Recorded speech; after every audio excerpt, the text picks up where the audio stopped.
We're going to start diving into some of the technical details of how do we build the DRC, what does that mean, and how are we going to move forward with the Gabriella Miller Kids First Data Resource Center technically over the next couple of years as well. So when I was putting together this talk to kind of frame out this session, each of the different technical partners are going to give a more detailed talk. I was reflecting on about a year ago when we got started on the DRC, what it looked like, and it was kind of like a pile of Legos. They were very valuable. You can do lots of interesting things with it, but someone needed to show up and sort them and organize them. So we started with source data from 15 projects who at the time had a wide range of different data levels, different data sources, accessibility to their data. And our first task was really to perform data harmonization. So taking this big pile, starting to sort them either by color, by shape, by whatever was most useful to those different data types. But that's not enough. As you heard early in the morning, it's not just about organizing the data, but how do you really make it searchable, findable? How do you walk into a store and be able to find exactly the building blocks that you need for your different data analysis and search? And that's really, this is where we're at right now, and you'll hear a lot of the demos and things talk about this. But really where we're going in the future is how do we get people to build those rockets to do creative things with their data, find new analysis and discovery in the future. So pushing this analogy a little bit further, we're going to talk a lot about interoperability and interconnecting and how does this happen. A lot of it sounds pretty buzzy. A lot of it seems to be very in the weeds, but I think reflecting on how Lego became very successful was that they had started with flat bricks that didn't connect to each other, and so you build something and it would fall apart. And they came up with this idea of the Lego system where any blocks that they made could always connect to each other and you could always build on top of each other. And I think when Adam presented our design principles, looking back even on some of these old patent diagrams, this is really what we're trying to think of underneath the hood of our back-end systems and how we build them today. So the first step of this is actually to organize the people around these systems. So you've heard us mention these cores in the morning, and we really refer to ourselves as part of different cores. This is really the human organization of the DRC and how we operate in different teams. These human activities don't always translate one-to-one with different technical activities, and I sometimes get questions about that. What's the technical thing that the DCC created? What's the technical thing that the portal created? But it's not just that. It's actually about how do we build a platform that interconnects the different components and different data along the way. So that's how we kind of think about when we build it. So we show up, there's a pile of Legos, there's a bunch of people who are highly motivated to figure out how to organize and make these Legos usable to people. How do we make it organized and something that people want to come in and explore, play, creativity? And then what are the computer systems and the technical interfaces that have to happen to really empower this kind of discovery life cycle that we want to see in the future? And so we had thought, originally when we wrote up kind of the initial documents and stuff for the DRC, it had a lot of different systems and different things, and we've really come to realize what we've built over the last year is the initial platform. It's really a system of multiple systems that are put together to support this discovery life cycle. So what you'll hear a lot more detail about in the next session is the back-end platform components. We have the publicly available platform components, so the initial website that has content support, the data portal for different data exploration modality, and the Kavatica, the cloud workspace to support custom analysis. And really what unites us all is that this is the DRC platform, and this is going to continue to expand, and you'll hear in the last session today how this will start interoperating with other platforms out there. It's not just a siloed endeavor, and that's, I think, really important in terms of getting pediatric data really integrated with the whole genomic clinical landscape out there. So the goal for this technical session is to make sure we have a tour of what's currently available, so what you can actually do today, you can go in there, start engaging in. This is really the very initial part. We're looking for feedback. We're trying to understand use cases, how you want to use this data. This is really just getting it out there initially. And then a peek under the hood in terms of the back-end capabilities. So don't be worried. There's lots of names and acronyms when it comes to the back-end systems. Some of them I think will be more relevant to other people than others. We are happy to answer more detailed technical questions. A lot of our code's open source.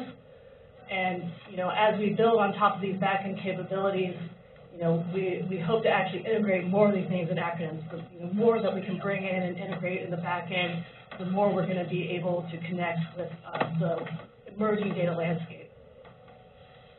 And then finally, a kind of preview of upcoming platform development and interoperability, and we really hope to get feedback from the community in terms of how to really guide the roadmap here over the next couple of years.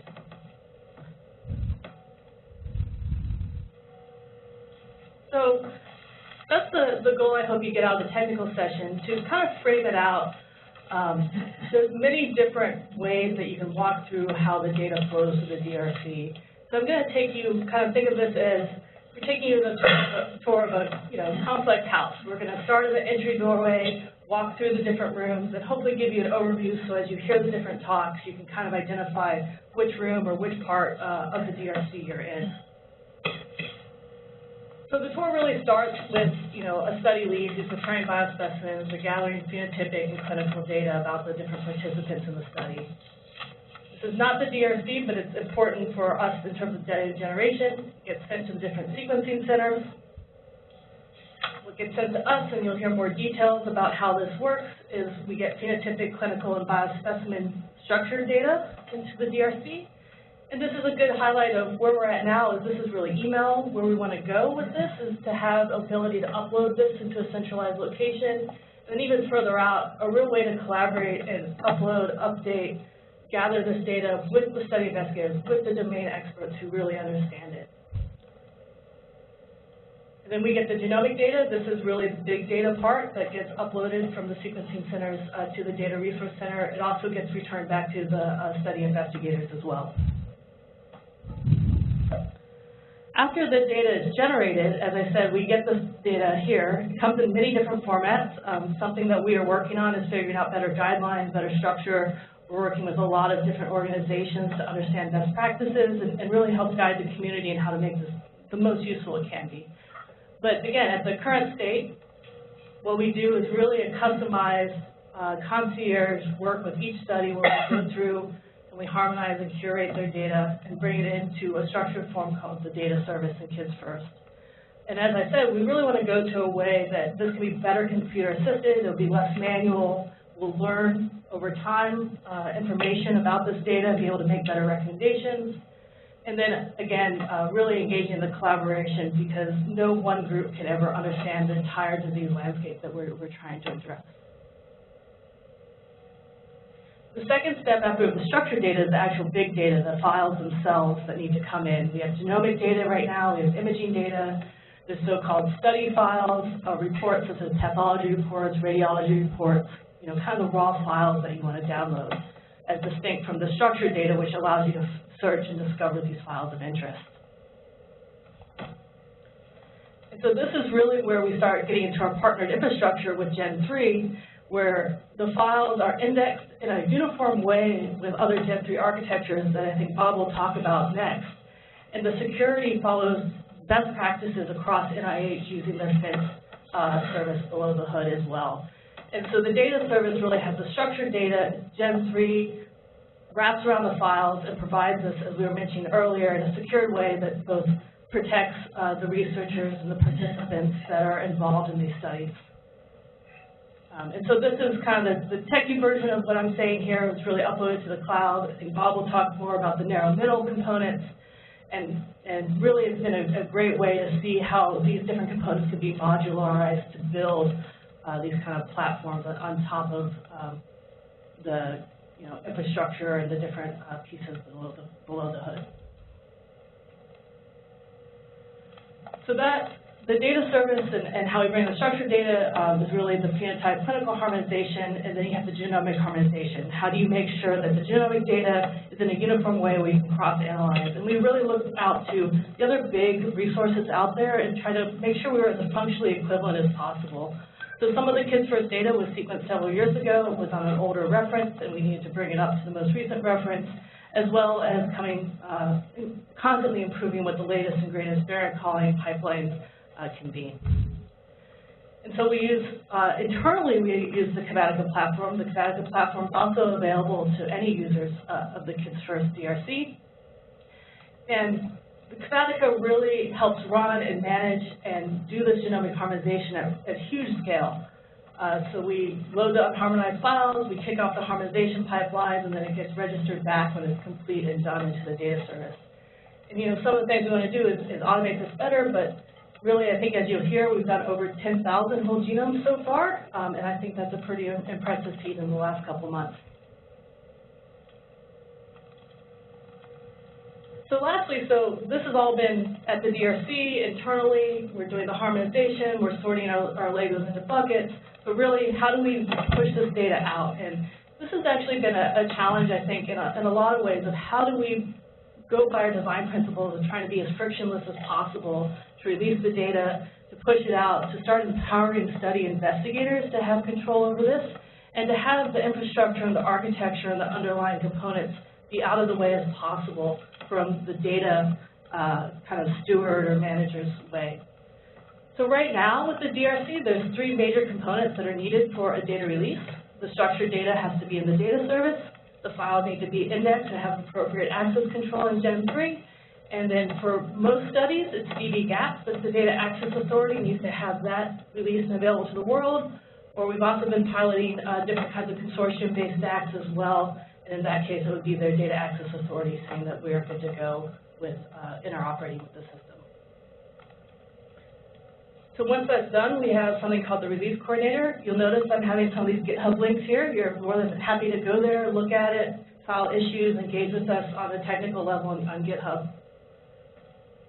What this looks like, hopefully this is coming through on the WebEx. It's not coming through the room very well, but this is a screenshot of the Release Coordinator where you can go in and you can register a task service that wants to consume the release. So for example, in our case, the portal or Gabriella wants to understand when a release happens. Someone who's a data admin can come in here and plan a release. They can select on the study level, so it doesn't have to be all or nothing. You can say, I just want this one study released. You plan it. You see the task pick it up. They return with success or failure. You can look at the results, and then if you feel good about it, then you can publish it, and it becomes available to the public. And so we've worked a lot in terms of what's the kind of user flow, the UI here, to really empower the people with the data as opposed to the technical infrastructure underneath it. And so this really addresses those key design principles of reducing friction for rapid data release and really getting it into public-facing components while with using the different partnerships, making sure that's done in a secure and compliant way. And so right now, as you'll see currently, we have the portal and we have Gabriella, but there's no reason that other consumers of the Kids First releases could tap into the Release Coordinator and understand when this is happening and trigger their own activities on it as well.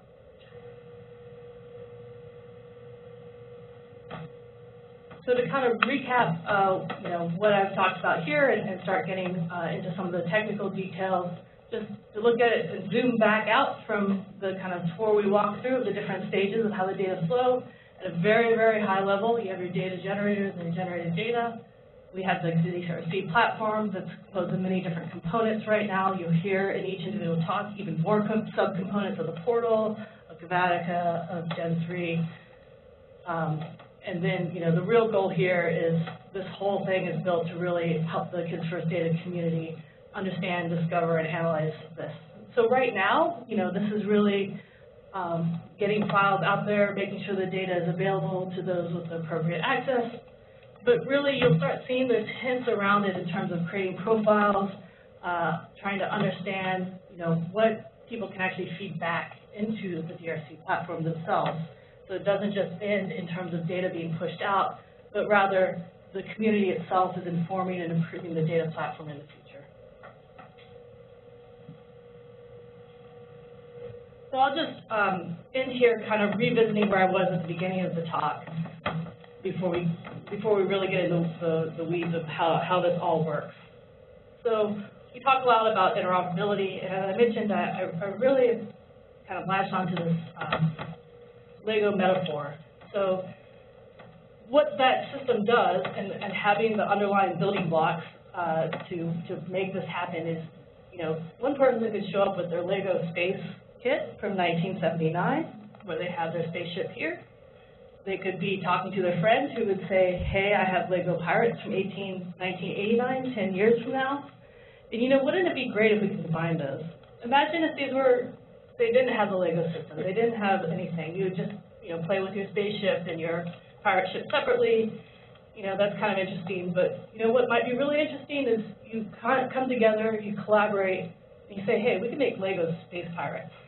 So we're going to make Lego space pirates anytime we want, whether it's in the 70s, the 80s, the 90s, or if we're in 2010s now. And that's I think, really the vision of these different technical systems. So we'll get more into the details. You'll hear a lot about APIs. You'll hear a lot about different components. You'll hear about different architectures. But at a very high level, this is really the goal of this, is to really have people empowered to make whatever the creative discovery can be, and really to meet that mission of improving outcomes for children everywhere.